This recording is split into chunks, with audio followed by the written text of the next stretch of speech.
CPM এর জনসভা মঞ্চ ভাঙচুর, এমনকি স্থানীয় দলীয় কার্যালয়ে হামলা হুজ্জুতি। কার্যালয়ে আসবাবপত্র ভেঙে গুড়িয়ে দেওয়া হলো।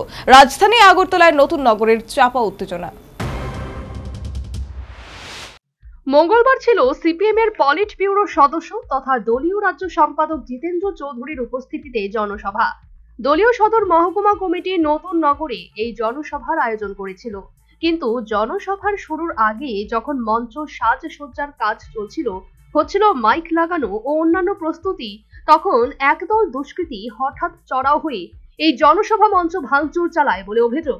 এমনকি জনসভাস্থলে যে সমস্ত চেয়ার রাখা হয়েছিল সেসব চেয়ার ও অন্যান্য সামগ্রী ভাঙচুর করা হয়েছে বলে স্থানীয় সিপিএম নেতা কর্মী সমর্থকদের অভিযোগ। শুধু তাই নয়, দুষ্কৃতীরা পরবর্তীতে স্থানীয় সিপিএম কার্যালয়ে প্রবেশ করে, সেখানে ভাঙচুর চালায় এবং কার্যালয়ের বিভিন্ন গুরুত্বপূর্ণ সরঞ্জাম ভেঙে গুড়িয়ে দিয়েছে বলে অভিযোগ। কার্যত সাউন্ড সিস্টেমের লোকজন সে সময় মাইক ও অন্যান্য যন্ত্রপাতি ঠিকঠাক এবং লাগানোর কাজ করছিলেন। ঠিক সেই সময় এই হামলা হয়েছে বলে স্থানীয় সিপিএম নেতৃত্বের অভিযোগ।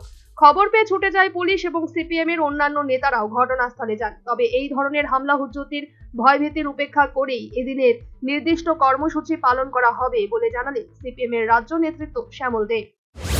এই প্রোগ্রামটাকে বানচাল করবার জন্য এখানে মন্ডল অফিস থেকে কিছু ছেলে জড়ো হয়ে 25-30 জনের তাদের ছেলেরা এসে এখানে মাইক ভাঙচুর করে আমাদের প্রচার সজ্জা নষ্ট করে আমাদের পার্টি অফিসে ঢুকে এবং পার্টি অফিসের যে আসবাবপত্র তারা এগুলো ভেঙে গুড়িয়ে দেয়। এই একটা পরিস্থিতি গোটা রাজ্যে, এটা ভাবা যায় না যে বিজেপি নামক এই রাজনৈতিক দলটা আজকে কতটা দেউলিয়া হয়ে গেছে।